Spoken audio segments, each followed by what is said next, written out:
Hello दोस्तों, welcome back. आज हम जिस सोर्स मटेरियल का डीप डाइव करने वाले हैं ना, ट्रस्ट मी, वो सिर्फ कोई बोरिंग हिस्ट्री का चैप्टर नहीं है। ये एक बहुत ही डीप, इमोशनल और बिल्कुल रियल लाइफ स्टोरी है। आज हम एक्सप्लोर करेंगे from the diary of Anne Frank. ये एक ऐसी यंग लड़की की कहानी है जिसने दुनिया के सबसे डार्क टाइम्स में अपने थॉट्स, अपने इमोशंस को एक पेपर पर उतारा। और पता है, उसकी वो डायरी एक हिस्टोरिकल ट्रेजर बन गई। तो चलिए बिना किसी डिले के इस इनक्रेडिबल स्टोरी को ब्रेक डाउन करते हैं। Now tell me something. सोचो जरा, क्या एक नॉन लिविंग चीज, लेट्स से एक सिंपल सी डायरी, आपकी एब्सोल्यूट बेस्ट फ्रेंड बन सकती है? Sounds crazy, right? But Anne Frank के लिए इसका जवाब था एक बहुत बड़ा यस। एन अपनी डायरी को सिर्फ एक नॉर्मल बुक की तरह नहीं, बल्कि एक रियल इंसान की तरह ट्रीट करती थी। उसने लिटरली अपनी इस डायरी का नाम रखा था किटी। यू सी, एन की लाइफ में एक ऐसे क्लोज फ्रेंड की कमी थी जिससे वो अपने सबसे डीप सीक्रेट्स, अपनी हर एक फीलिंग शेयर कर सके, और किटी ने उस वॉइड को परफेक्टली फिल किया। और सच तो ये भी है यार कि पेपर में कभी कभी इंसानों से ज्यादा पेशेंस होता है। पर देखो, इस स्टोरी के पीछे का बैकग्राउंड समझना एब्सोल्युटली क्रूशियल है, क्योंकि ये किसी नॉर्मल स्कूल गर्ल की नॉर्मल लाइफ नहीं थी। हम बात कर रहे हैं वर्ल्ड वॉर 2 के डार्क टाइम्स की, और एन एक जूइश लड़की थी।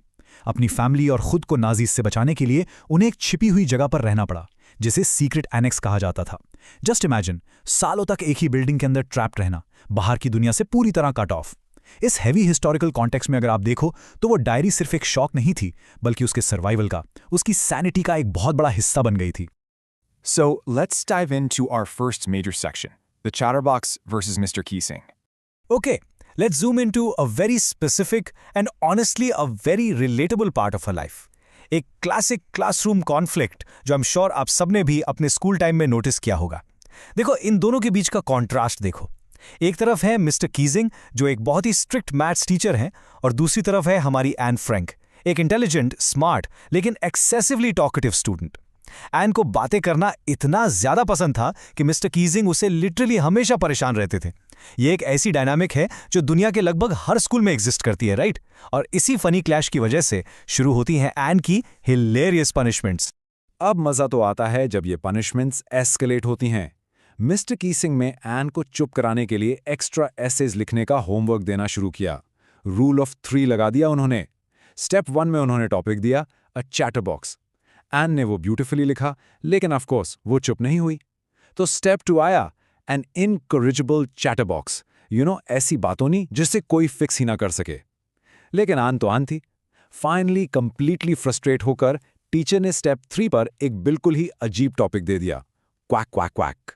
अब यहां देखो एन का दिमाग कैसे चलता था। अपने पहले ऐसे में she didn't just say sorry, no way, उसने एक्चुअली एक पूरा लॉजिक प्रेजेंट किया।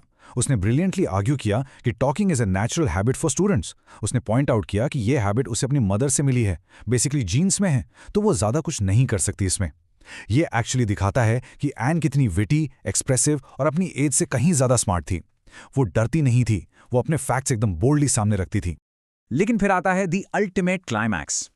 Quack quack quack said mistress chatterbox. I mean literally सोचिए, पूरी क्लास के सामने एक स्ट्रिक्ट टीचर आपको अचानक से ये वियर्ड टॉपिक दे एक्स्ट्रा होमवर्क के लिए। ये सिंपली एक पनिशमेंट से ज्यादा एक तरह का पब्लिक एम्बैरेसमेंट था। मिस्टर कीसिंग टोटली चाहते थे कि एन बस किसी तरह बोलना बंद कर दे, लेकिन एन ने डिसाइड किया कि अब वो इस पनिशमेंट का एक ऐसा सॉलिड जवाब देगी जो हिस्ट्री में याद रखा जाएगा। और गेस व्हाट, उसने एग्जैक्टली वही किया। अपनी फ्रेंड सैनी की हेल्प से एन ने एक एब्सोल्यूट क्रिएटिव मास्टरपीस लिख डाला। एक ऐसी फनी पोएम जिसमें एक मदर डक और बेबी डक्स थे। अब हुआ क्या कि वो बेबी डक्स इतना ज्यादा क्वैक क्वैक करते थे कि उनके फादर स्वॉन ने उन्हें लिटरली पनिश करके मार ही डाला। अब आप रिलेशन समझ रहे हैं ना? फादर स्वॉन थे मिस्टर कीसिंग और डक्स थी हमारी एन। ये एक डायरेक्ट लेकिन बहुत ही ह्यूमरस और क्लेवर मैसेज था टीचर के लिए, बिल्कुल उन्हीं के सार्कास्टिक स्टाइल में। तो इस सैवेज पोएम का रिजल्ट क्या हुआ? ये बेसिकली एक perfect before and after story बन गई। मिस्टर कीसिंग जो पहले बहुत स्ट्रिक्ट थे, उन्हें ये पोएम एक्चुअली इतनी पसंद आई कि उनका पूरा बिहेवियर ही चेंज हो गया। उन्होंने ना सिर्फ इस पोएम को एन की क्लास में रीड किया, बल्कि बाकी दूसरी क्लासेस में भी सुनाया। और सबसे बड़ी बात, उन्होंने एन को पनिश करना परमानेंटली बंद कर दिया। ये ब्रिलियंटली इलस्ट्रेट करता है कि थोड़ा सा ह्यूमर और क्रिएटिविटी यूज करके आप कॉन्फ्लिक्ट को सॉल्व कर सकते हो और एक ऐसी स्ट्रांग अंडरस्टैंडिंग बना सकते हो जो स्ट्रिक्ट रूल्स कभी एस्टैब्लिश नहीं कर सकते। Alright, now moving on to the next part. Zooming out, the real reason for the diary. अब जरा उस स्कूल मेमोरी से बाहर आते हैं, क्योंकि अब रियलिटी ड्रास्टिकली चेंज हो चुकी थी। एन का स्कूल का वो नॉर्मल टाइम खत्म हो चुका था और अब वो वॉर के डार्क टाइम पर अपने परिवार के साथ उस सीक्रेट एनेक्स में छुपी हुई थी जहां से बाहर निकलना स्ट्रिक्टली मना था। जब वो वहां छुपकर रह रहे थे तो एन के पास फ्रेंड्स या स्कूल वाली फ्रीडम तो थी नहीं। तो इस इंटेंस कन्फाइनमेंट में किटी के पेजेस पे क्या उतरा? उसमें उसके सबसे डीपेस्ट फियर्स थे, वॉर की डेली टेंशन थी और साथ ही उसके आगे के सपने और उम्मीदें भी थीं। एक ही लिमिटेड स्पेस में बंद रहने के डेली फ्रस्ट्रेशंस थे। ये डायरी उसका अल्टीमेट सेफ स्पेस बन चुकी थी जहां वो अपनी सबसे कॉम्प्लेक्स फीलिंग्स को ओपनली और बिना किसी डर के एक्सप्रेस कर सकती थी। So the absolutely crucial point to understand here is that writing became her ultimate superpower. एक powerful tool. इतनी young age में और इतनी terrifying situation में एन ने अपने आसपास की पूरी situation को observe किया और उन्हें शब्दों में, words में frame किया। उसकी लिखने की इस power ने ही उसे remarkably strong और positive बनाए रखा। लिखने की इस आदत ने हमें एक बहुत बड़ी सीख दी कि सेल्फ एक्सप्रेशन आपको दुनिया के सबसे डार्केस्ट टाइम्स में भी रेजिलियंस दे सकती है। तो आखिर इस पूरे सोर्स मटेरियल से हमें एज अ स्टूडेंट या practically as a human being क्या सीखने को मिलता है? Let's quickly look at these key life lessons. पहला, कभी भी अपनी इंडिविजुअलिटी को मत दबाओ। जैसे एन अपनी टॉकेटिव नेचर के साथ ढीठ बन के खड़ी रही। दूसरा, अपनी मिस्टेक्स एक्सेप्ट करो बट ऑलवेज कीप लर्निंग। तीसरा, ऑलवेज रिमेंबर कि ह्यूमर किसी भी टेंस सिचुएशन को डिफ्यूज कर सकता है, एकदम उस मिस्टर कीसिंग वाली स्टोरी की तरह। और चौथा, लाइफ में आने वाले चैलेंजेस को डर से नहीं बल्कि पूरे करेज और कॉन्फिडेंस के साथ फेस करो। And that brings us to the core takeaway of this entire explainer. Never suppress your own voice.